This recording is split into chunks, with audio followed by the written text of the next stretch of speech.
Многие из вас задаются вопросом, Paljud возможно teist ли mõtlevad, kas on võimalik arendada intuitsiooni. вообще это Ega see on raske ja достаточно kas see on просто или võimalik? возможно?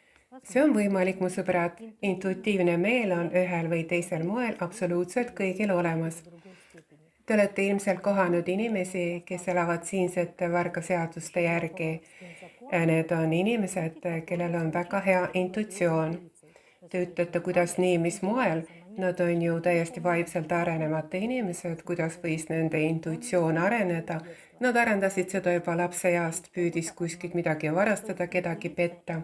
это See чувство, tähendab, et способность intuitsioon on tunne чувствовать ehk võime tunnetada те или teatud другие olukordi. ситуации.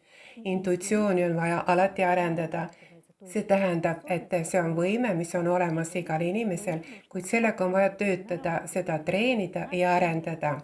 И тренируя, Treenida saab тренируя, absoluutselt iga päev ning see annab ka väga время, häid tulemusi. это дает очень Kuid mu хорошие sõbrad, te результаты. teate, et loomadel on ka Знаете, что у intuitsioon, интуиции есть aga плюсы и seal on минусы, täiesti erinevad но в negatiivsed отношении человека, vibratsioonid nagu который выбирает inimestel, путь kes любви, elavad elu, который mis живут pole päris осмысленную, õige. правильную жизнь. Такое Ja руководство niisiis, et intuitsioon oleks помощь vaimne, часто puhas ja бывает õige, очень arenege полезно. vaimsuses, arenege Спасибо. energias.